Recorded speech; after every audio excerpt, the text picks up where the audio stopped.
పాలకాలు curry ఈ విధంగా చేశారంటే రైస్‌లోకి, రోటీలోకి చాలా బావుంటుంది. ముందుగా పాలకూరను శుభ్రంగా కడిగి సన్నగా తరిగి పెట్టుకోండి. ఇప్పుడు స్టవ్ ఆన్ చేసుకొని ఒక కళాయి పెట్టుకోవాలి. అందులో 3 టేబుల్ స్పూన్ల నూనె వేసుకున్న తర్వాత జీలకర్ర, వెల్లుల్లి రెబ్బలను వేసుకొని వేయించుకోవాలి. ఇప్పుడు కట్ చేసుకున్న పచ్చిమిర్చి, ఉల్లిపాయలు వేసుకొని ఉల్లిపాయలు పచ్చివాసన పోయేంత వరకు ఫ్రై చేసుకోండి.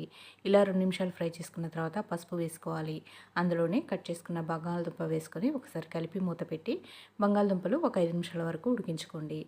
ఇప్పుడు కట్ చేసుకున్న టమాటా వేసుకొని ఒకసారి కలిపి మూత పెట్టి టమాటాలనేవి పూర్తిగా మగ్గేంత వరకు ఉడికించుకోండి. మూత పెట్టి 5 నిమిషాల వరకు ఉడికించుకున్న తర్వాత రుచికి తగ్గట్టుగా ఉప్పు, ధనియాల పొడి, కారం వేసుకొని మసాలాలు 2 నిమిషాలు ఫ్రై చేసుకోవాలి. ఇలా 2 నిమిషాలు ఫ్రై చేసుకున్న తర్వాత కట్ చేసుకున్న పాలకూర వేసుకొని మరొక 2 నిమిషాలు ఆయిల్‌లో ఫ్రై చేసుకోండి. ఇప్పుడు మూత పెట్టి మీడియం ఫ్లేమ్‌లో 10 నిమిషాలు ఉడికించుకుంటే ఆకుకూర అనేది బాగా ఉడికిపోతుంది. బంగాళదుంప ఉడికిందా లేదా అని చెక్ చేసుకున్న తర్వాత గరం మసాలా వేసుకొని వేడివేడిగా సర్వ్ చేసుకోండి.